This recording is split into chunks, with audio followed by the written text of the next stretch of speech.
What's up, guys and ghouls, and welcome to another episode of Fright Mic. I'm Liz. I'm Sam. And today we are closing out our Double Trouble month with Goodnight Mommy. Good night, Double Trouble. Good night, Mommy. Woo!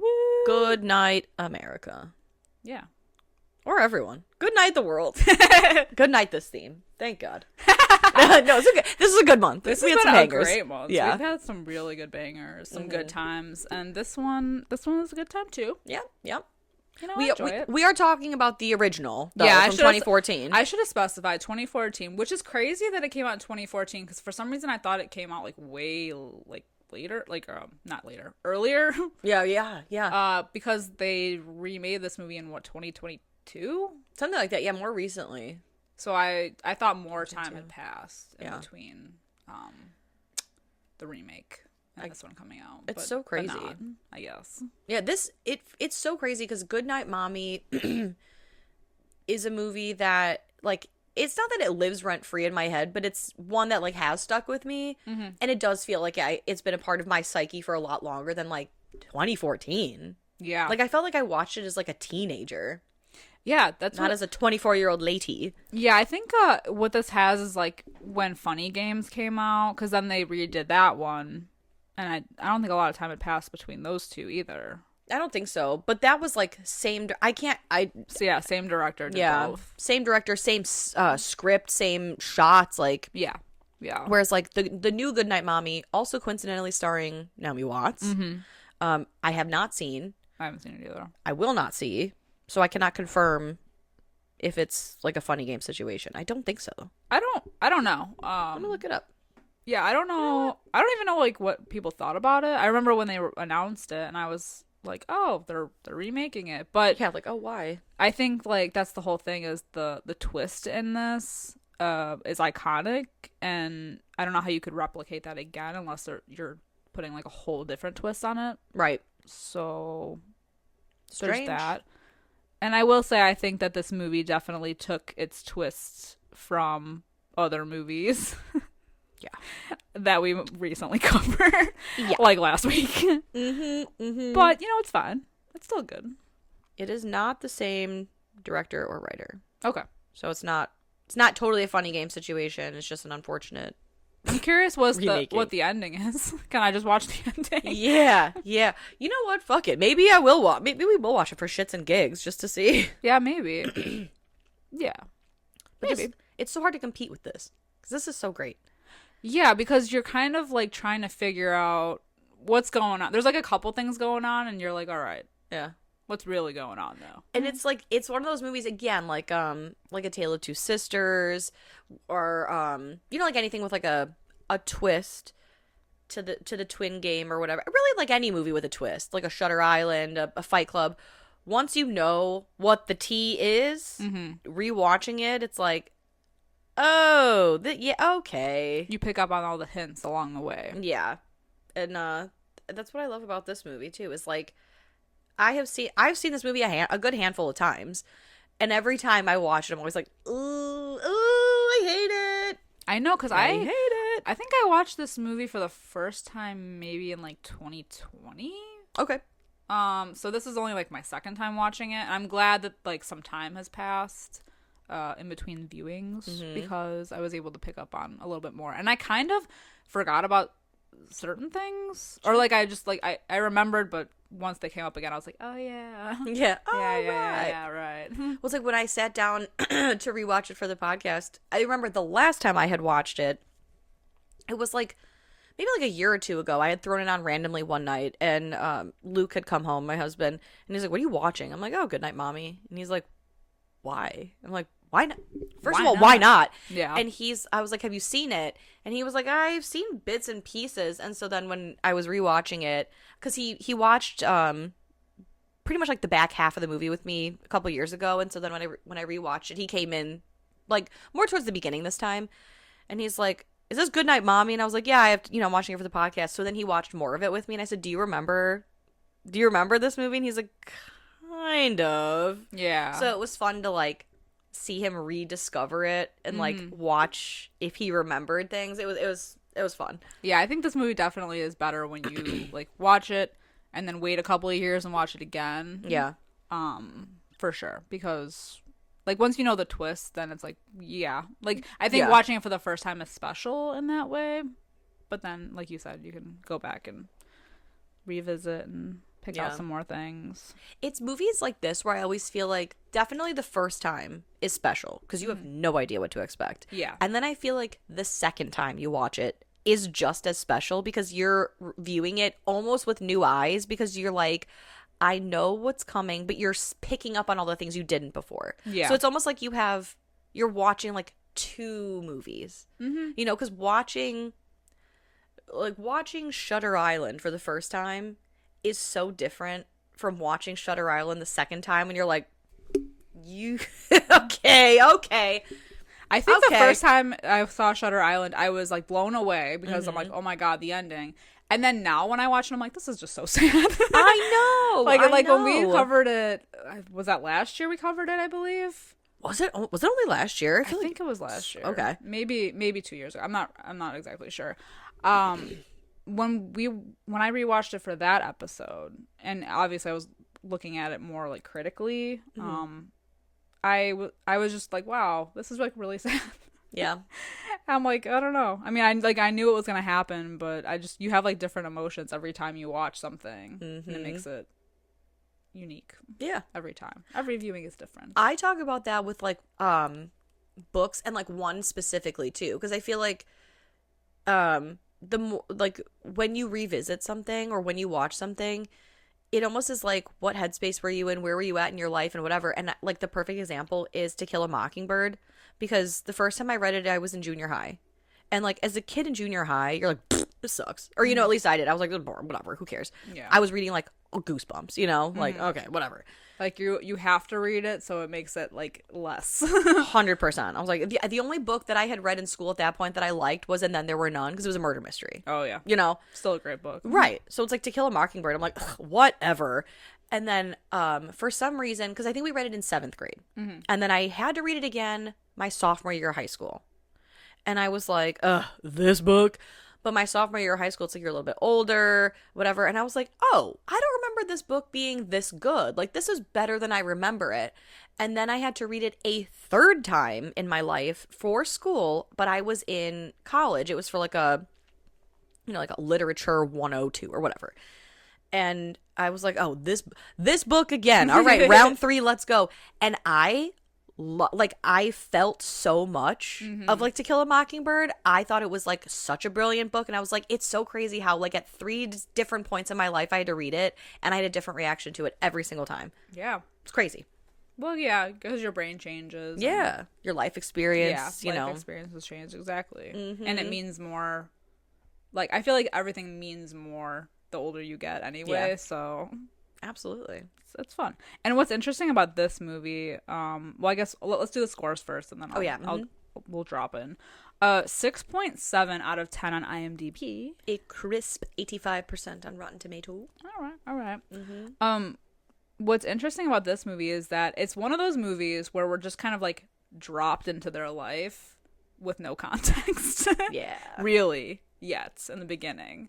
But it makes it great because you're with the boys. Yeah. Or like in a way, like the boys don't trust the mom. Yeah. Like, but we have nothing to go off of. Right. We're just kind of like following like a child's point of view for a while until it kind of flips over a bit. Yeah. Yeah. Because these boys, we open with 2 twin boys. They're 10, Elias and Lucas. And they're like playing, they're frolicking. It's very just like carefree. It feels like no one's watching them. No, well, they're at like an isolated lake house, it's very modern looking, and it definitely just kind of seems like I said, isolated, but there's like no one else around. Yeah.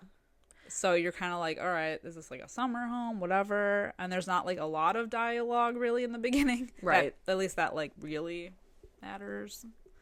until their mom gets dropped off. Her face is wrapped entirely in bandages minus her eyes and her mouth. She looks creepy. Yeah. Just like that.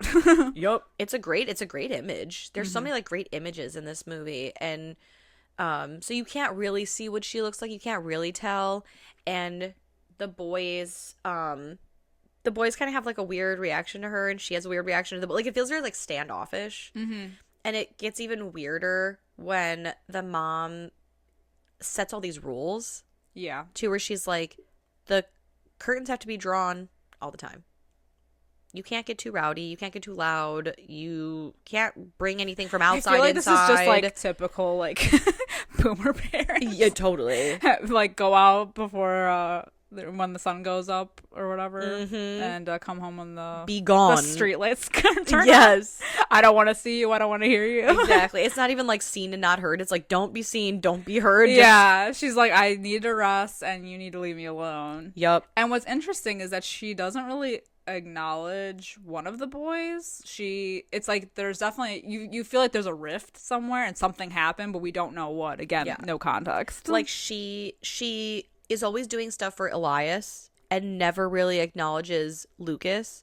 Elias is the only one that acknowledges Lucas, and the mom kind of like almost like looks at him like a little distantly, or like she won't answer him right away, or almost like at all. She doesn't really answer. There's like so many times where it seems like she doesn't answer either of them at all. Yeah. But like, or she's just like looking and you don't see who she's looking at. Right. Because we never see all three of them really in the same shot, like all together, I feel. Yeah, plus, like, there's the moment in the beginning with the cereal, and he said, you know, you gave me cereal, but you didn't give Lucas cereal. And she's like, well, he can ask for it himself. Yep. And because, like, Elias and Lucas's relationship is a lot of the time it's just the two of them just whispering to each other. And so there's, like, no, like, definite interaction happening. With the mom always. So you're like, okay, weird. And it's weird too, like, so there's a scene, so their relationship seems kind of like weird. It seems really tense, and then they decide to play a game where they're playing, I don't know what you call it, like heads up or whatever, where you have what you are or who you are on your forehead, and you ask questions as to guess what or who you are. And so Elias is guessing first. And he's a car. And so the mom's asking questions. And it seems like almost like the mom is answering at the same time as Lucas. Or Lucas isn't saying anything at all. And so Elias guesses that he's a car. And then he writes on the word, you know, for his mom, he writes mama. And it's strange how Lucas and Elias are saying the same things at the same time. So it seems like the mom is answering both of them, but then they give clues like, oh, am I a person? Yes. Am I a girl? Yes. Am I famous? Kind of. Am I on TV? Yes. Am I on German TV? No. And then they say Austrian at the same time. And this is clearly about her. And she's like, what else? Like, I mean, other clue. And so I think Elias says like they have 2 kids. She has 2 kids. And what else? And Lucas is like, they like animals. And she's like, okay, like what else? So then he repeats it. She likes animals. And she's like, it's like, it's so awkward. And the way the scene plays out too, it's just like you don't realize it right away. Like the first time you're like, okay, that's whatever. Right. And it's like, it works well in so many ways. Like one, the twist, you know, like once you know, but 2, it like leads into their, like suspicion. Because they're seemingly dropping hints about her, and yet she's like, well, who the hell am I? How do I know who has 2 kids and likes animals? Yeah. I think that's something that this movie does well because it's so secluded and there's not a lot of other characters that are coming in. It gives it, once you know what the twist is, it's like less opportunity for anyone else to come in and like have to like talk to both of them, if that makes sense. Totally. I'm trying to kind of be vague about it, but you know what I mean? Like, yeah. It's not like they're in a city and they're interacting with a lot of people and they're going to be like, what the hell are you talking about? Right. Like, what the hell's going on here? Yeah, so the fact that it's essentially like the 2 boys and the mom and they're so isolated, and it's such a stark movie, really plays into the twist well. Absolutely. Or allows the twist to be played out well. Because even, like, a little later with the cop, when he drops them off at home, we're seeing him say, like, to the mom, hey, like, what's going on, you know, whatever. And she's like, oh, you know, it's just very hard with, you know, everything going on and the accident and all that. But, like, he's picked them both up. He's acknowledged the mom's here, the boy, like it's a general acknowledgement. So yes. we're assuming that he's acknowledging both of them. Right. It's so, oh my God, it's so good. Because like you said, it works well because it's isolated. But even when we get another person, it still is like, okay, well, yeah, I'm seeing it. Exactly. Yes, and they do little things, like they're talking amongst themselves a lot, and they're basically like, mom isn't right. We don't think this is our mom. Like, they play her voice over, like a recording of her voice over, and they're like kind of comparing it with the mom now, and they just definitely think that something is off. Yeah. About her. Well, and they can't prove it either because her face is always wrapped up, and she does weird things throughout the movie where, like, she pretends to be sleeping in that one scene when Elias or I think is it Lucas that comes in, or is it Elias that comes in? One of them, yeah. One of them. And she's pretending to be asleep, and when they walk out of the room, she's like, she opens her eyes and she's like snacking. So, like, well, that's kind of weird. Yeah. You know, or what's the other scene where it's a dream sequence, but the first time you see it, it almost kind of doesn't play out that way, where she walks naked into the woods. Yeah. And, like, her head starts moving all crazy, and it's like, what the fuck's going on? Well, who the fuck is this? Like, yeah, like, whose dream are we in right now? Yeah. Well, and it's like, ooh, is this some, like changeling that has taken over their mom? Like, what is this?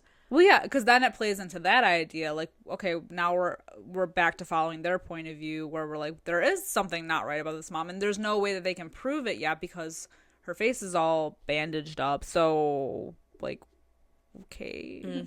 So now they have to try to figure out how to really prove it. Right. And it's like, it's weird because they find a stray cat, they bring it home, and they name him Leo. And they have the door locked, their bedroom, because they don't want the mom to know. And when she tries to get in, they hide the cat under the bed. And she gets super pissed off that the door is locked. And so when they unlock it, she's like, what the hell are you doing in here? And Lucas is on the top bunk and Elias is on the bottom. And she's, like, super aggressive with Elias and doesn't want anything to do with Lucas. And she finds a lighter. And she says, what's this for? And he, like, almost, like, jokes. And he's like, oh, you maybe set books on fire? And she's like, that's not funny. Like, what the hell's wrong with you? And when she goes to look under the bed, he, like, claps in her face.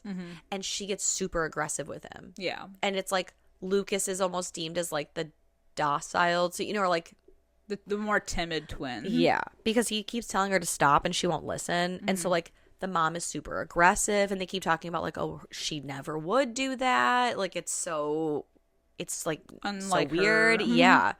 And they also have that, like, not the ant farm. It's like the Madagascar hissing cockroaches. Yeah, so thick. And there's that scene where they bring one to her while she sleeps, and it crawls in her mouth.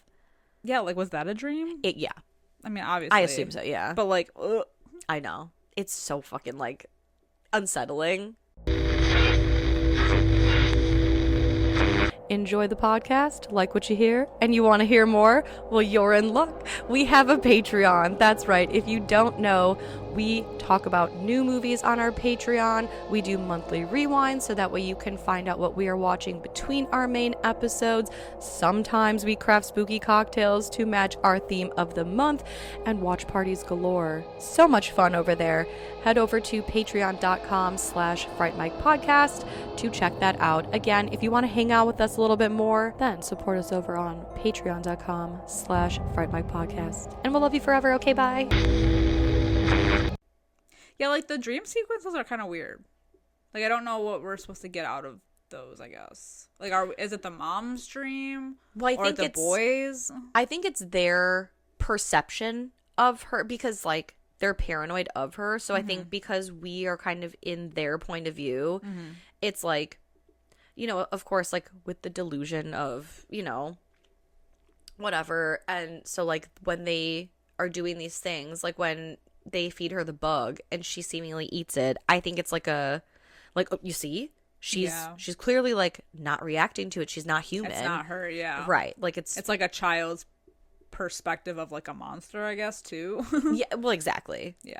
Exactly. It feels very like Goosebumps, you know, when like you see an adult like doing something's something not you don't right. Yeah, yeah. And let's see if they react to it so we can really prove it. Mm-hmm. And they even find they're looking through old photo albums. That's the other thing is like there's no mention of their dad.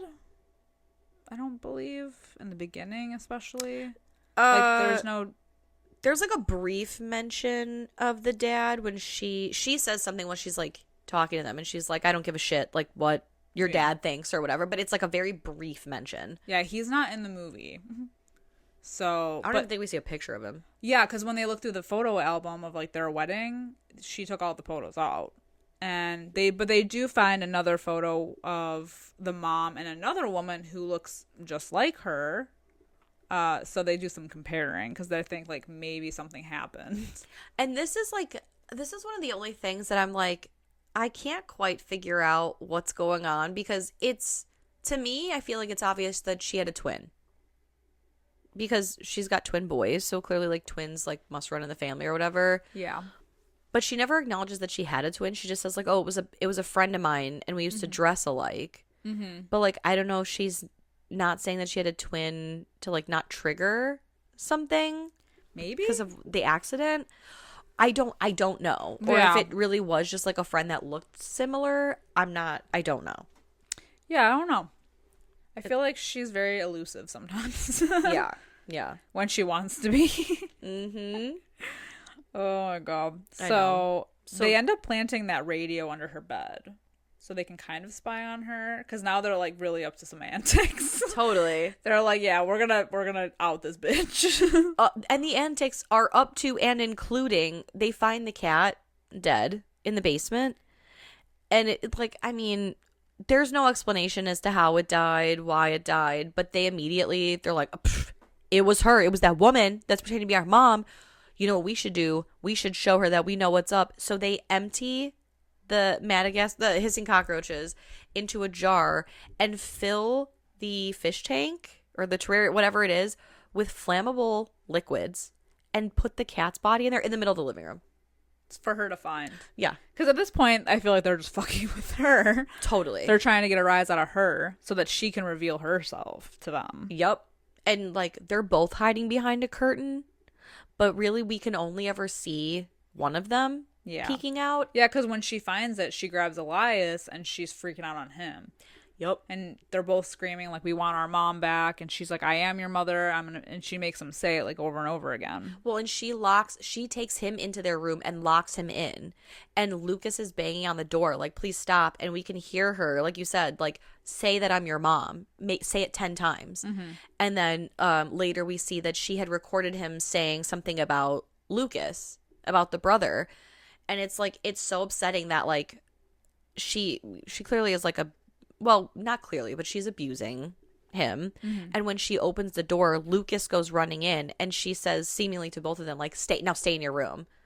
But it's like, but it seems she's like only really picking on Elias. Yeah. From like most of the movie. Yeah. So. She acts like Lucas is completely invisible, irrelevant. It's like, just because he's the more timid twin. Yeah. Yeah. And it's like a punishment because she knows it seems like it's a punishment to hurt Elias because he's so close to his twin that it's like, well, I'm just going to act like one of you's not here.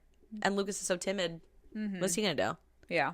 It's so fucked. And it's almost like if you didn't know the twist, Elias is kind of like the instigator. So there's a reason she kind of has it out for him specifically because she knows that Lucas is the more timid twin. Mm-hmm.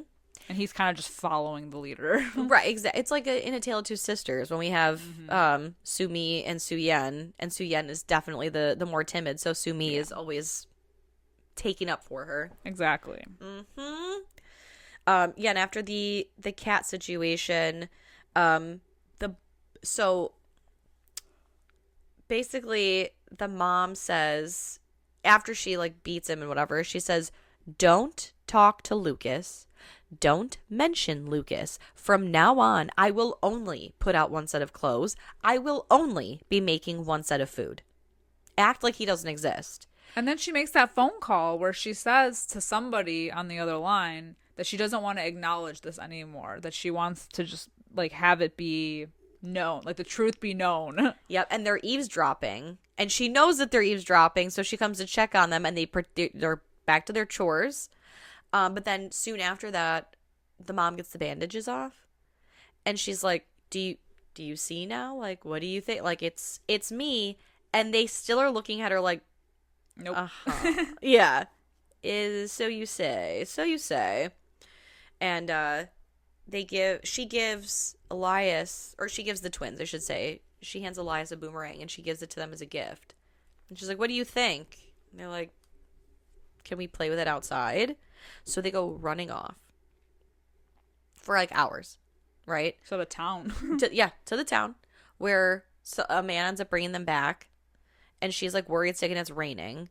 And he's like, "Do you care to explain?" And she says basically like it was all so much, like the separation, the accident, but that's all we really hear. But we see both boys return home with this man. Yeah.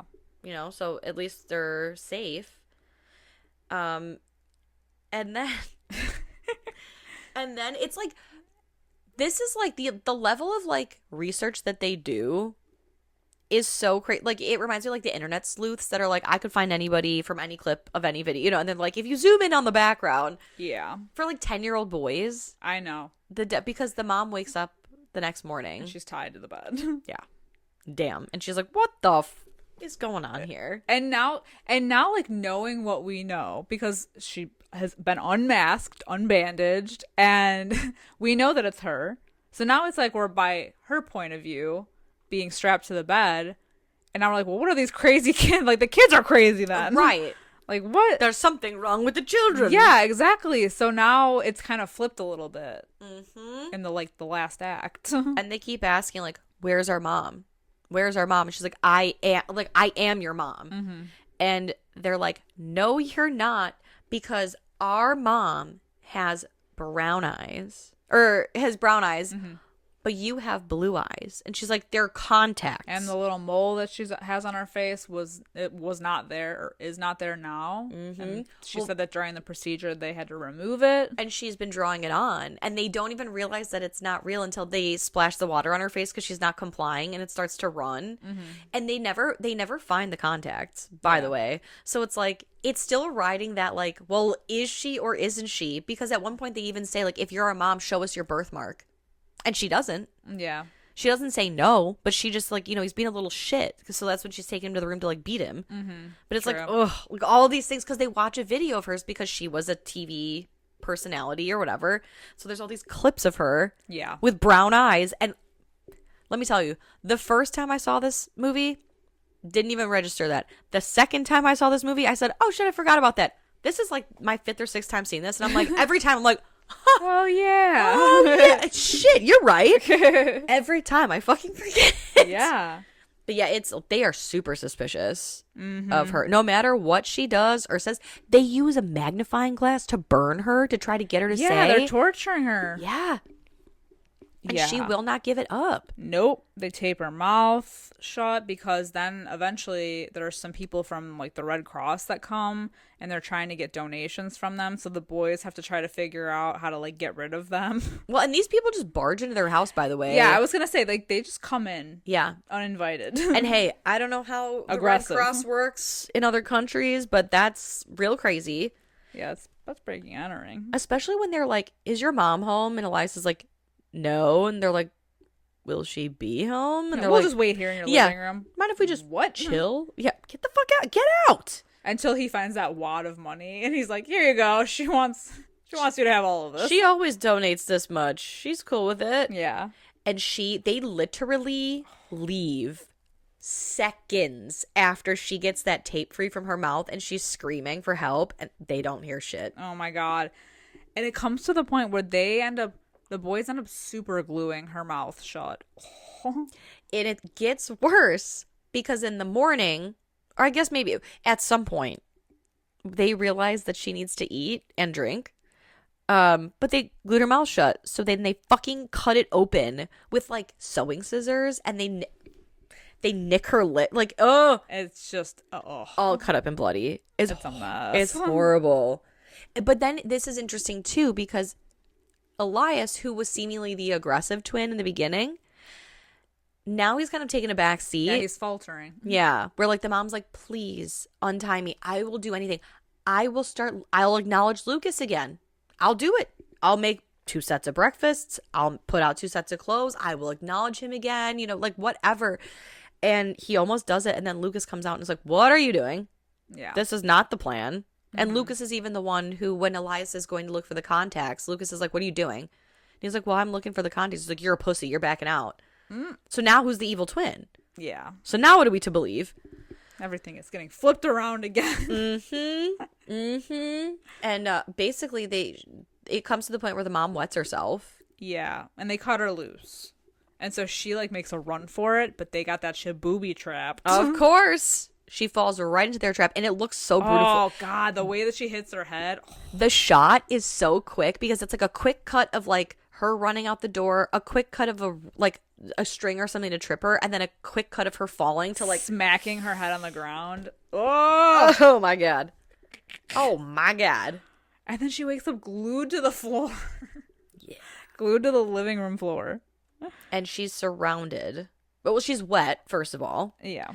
And mind you, the tank with the dead cat and the flammable substance Still there. Still in the room. She's still with us. She's hanging on. She's in the room with us. And they're holding a candle. Or Elias is holding a candle and is like, what's the deal? Oh, I'm going to burn this motherfucker down if you don't tell me the truth. But, is this the point? Or is she still in the bed?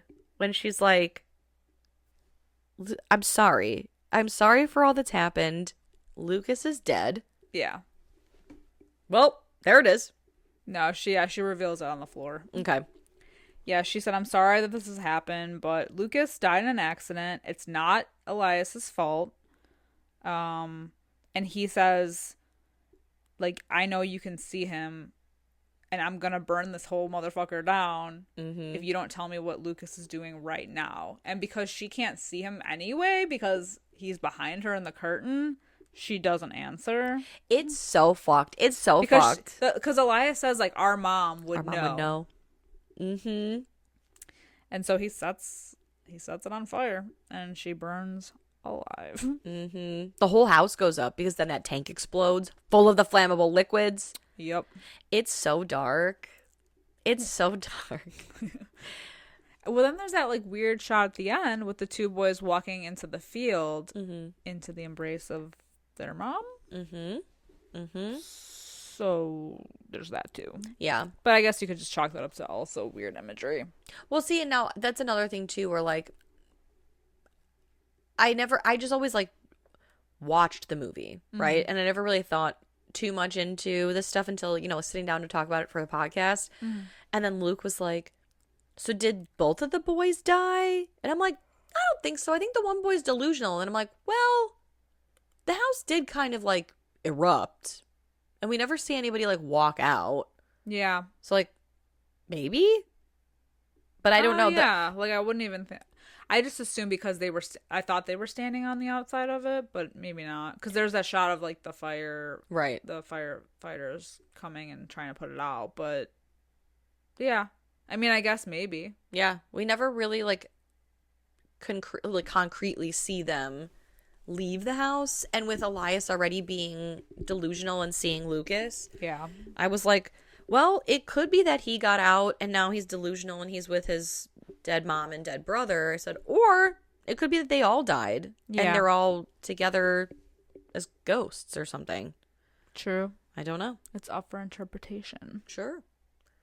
Yeah. Yeah. Unless we're missing something, but I just feel like I don't think so. There's nothing to miss. Yeah. I think it's interesting that you do get kind of like different point of views for everybody. Especially once the mask comes off or the bandages come off of her, you're like, okay, well, well, And then with Elias being kind of unreliable, and then Lucas being unreliable, and then the mom being unreliable at one part, we're like, okay. I know. It's so good, and it like does such a good job of like building paranoia throughout the movie. We're like, yeah, because his mom, especially in the beginning, she is like scary. yeah, She's like, don't talk to me, don't look at me, don't make noise, I'm gonna be sleeping. And yeah. And there's that like clip of her standing in front of the mirror in that like see-through nightgown ish kind, like it's yeah, all we're weird. expecting her to take these bandages off and be like disfigured or something. Right. It's weird. I know. Yeah. Things, yeah. It feels like skin it feels like Skinamarink in the way of like that movie is scary because it's seen through the eyes of a child where like everything is scary, and this movie being seen mostly through like the eyes of a 10-year-old who have like trust issues and obviously like like some sort of like mental situation where the paranoia is so great that like you almost do feel bad for the mom because she's alone. They're in the middle of nowhere. She's trying to recover. She's dealing with a little asshole kid who keeps insisting that like she do all this stuff for a kid that is dead, which is probably painful for her as a mom. Yeah. You know. But she's trying to be like strong for him because Yeah. he's the one that has this trauma. And it like, I don't know if they even mentioned how long ago it was that the accident occurred. I don't think they never mention specifics on the accident. Which is like a whole other thing. Yeah. Again, it's very like unknown, I guess. Like the whole backstory, the dad, like all that is very unknown. Right. Same thing with the woman in the photo. When they have her tied up, they're like, who is, like, you're not our mom. Give us our mom back. And then she's like, I am your mom. They're like, well, who's this bitch then? Yeah. And she's like, it's a friend. We used to wear the same clothes. It's like, well, is it a friend? Because like the photo, we never see like a close-up shot. It's close enough. Yeah. You know, but like they look identical in the photo. So it's like, did something happen with her twin? Why does she not, like, is she afraid to acknowledge her twin because she knows that her son's twin is dead and she doesn't want to like trigger it, but clearly he's already triggered? Yeah. You know, like, I don't know. I don't even think that can be helped at this point because she like knows, like this is even before all the drama with her getting tied up and everything. She like, she can see when he's eating his breakfast and he's like, you didn't pour anything for Lucas, that she's like, okay, well, he's processing. Right, exactly. You know? Exactly. And it like with the phone call, it's like playing it all back retrospectively. It's when she's like, I don't want to acknowledge this anymore. I don't want to do this anymore. And it's like her playing around with her son's delusions. Yeah. You know? Y'all need therapy. Yeah. Well, I think too, like maybe a part of it, because we don't know exactly what happened with the accident, but he's clearly angry. And so he's taking his trauma and turning it around on her and trying to team up with Lucas, who obviously is not actually there. Now, I don't know why I'm just thinking about this for the first time, probably because I don't think too deep when I watch these movies. Do we think that the accident is the reason that the mom had surgery? Oh, maybe. Something happened? And she had to have surgery on her face? I don't know. I thought it was like cosmetic. It looks cosmetic. To me, it seemed like it would be cosmetic because she's like on TV and right. But also, I mean, it could be. I don't know. It's just that the thought just popped up in my mind, and I'm like, oh, how did I not notice this? Probably because I think it could be either. It could be either. That's what's so great about this movie. And then what's also interesting is her saying it's not your fault that he maybe he's the one that started the accident somehow or caused the accident. I don't know. Very interesting. Unfortunately, I don't think our questions will be answered. But I also feel like this is one of those movies too where I'm like, do I need an answer? No, not really. I'm just more like curious. Yeah. But I don't need it. It's one where I'm almost now curious to watch the American version to see if maybe they like give more answers, and I won't like, you know, it's like once you get what you ask for, it's like, that was better without it. Yeah. That's probably the case. It's like how I feel about A Tale of Two Sisters versus The Uninvited. Yeah. You know, like, and I know we mentioned it on that episode. Like, I don't think The Uninvited is necessarily like a shit movie. I think compared to its predecessor, it's not good. Yeah. And I also feel like it over-explains certain things or like overdoes certain things where A Tale of Two Sisters just, I think it's perfect. Yeah. The way everything like unfolds. Yeah. You know? I think when you don't explain things like that, it does add like a psychological aspect to it where, I don't know, like, yeah, because we are, like I said in the beginning, we're dropped into the situation. I don't know. Like, sometimes it's better to not have all that extra information. Mm-hmm. But also, I'm a curious person, so who knows? Right. I know. But I love movies like this. Yeah. So what's your rating? I like this movie a lot, and I'm gonna give it like a 4 out of 5. Okay. Yeah. I'm gonna go 3.5 out of 5. Okay. Because I still enjoy it, but I don't think it's a movie that I would like regularly throw on. But it's fun to revisit. I think every like few years. Yeah. And pick up on more and see where it goes. But now I'm curious about the remake. Yeah. Right. Just to see. I don't know. It's so funny how like when the remake first came out, I was like, I'm absolutely not watching that trash. And now like because we're talking about this, I'm like, well, you know what? Maybe I will. I don't know, but I'm afraid that it's not going to be different enough, and I'm going to be like, well, this was a waste of time. Totally. When I have a million other movies on my watch list that I need to get to before that, so I don't want to be pissed off. Exactly. It's like watching funny games than watching funny games. Like, right. I just watched the same fucking movie. Well, and yeah, well, that's the thing too. Is that like no one was really talking about the remake, so I'm like, well, it can't be that good. Right. Well, haven't heard much about it. Yeah. It's a shame because I do like Naomi Watts. Yeah. I mean, hey. She usually picks bangers. I know. Whatever. And she's BFFs with Nicki Kidman. Yeah. Who was my favorite actress for a very long time. Up until, yeah, I know. Well, then she started sucking Netflix's dick. And she started wearing those wigs. Yeah. And then making movies like Baby Girl. I still don't know what to think about that movie. You know, I've had time to process, and my answer is no thanks. I think that was just something that we just experienced, and we were like, okay. Yeah. That was a movie. I went in ready to kick my feet and giggle and say, ooh, 50 Shades kind of, sort of. No, it was not like that at all. Not at all. No. I left, and I was like, well... It was like two virgins walking into a room together. Yeah. Yes. And seeing each other naked for the first time. Absolutely. Not knowing what to do with all that. I like to be slapped, I think. Should we try? I don't know. Drink the milk. Yeah, it's so weird. Do you always carry biscuits in your pocket? Yes. Okay. Glad we had this chat. Right. It's, so bizarre. Anyway. Yeah. Back to this. That's a conversation for another time. Oh, thank you guys so much for listening and sticking with us. You can find us over on our social media at Fright Mic Podcast. Come chat in our Discord after the show if you have opinions on this matter. Any of these matters. Any of them.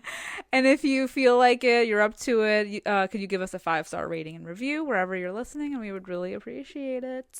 But until next time, I'm Liz. I'm Sam. Rest in peace.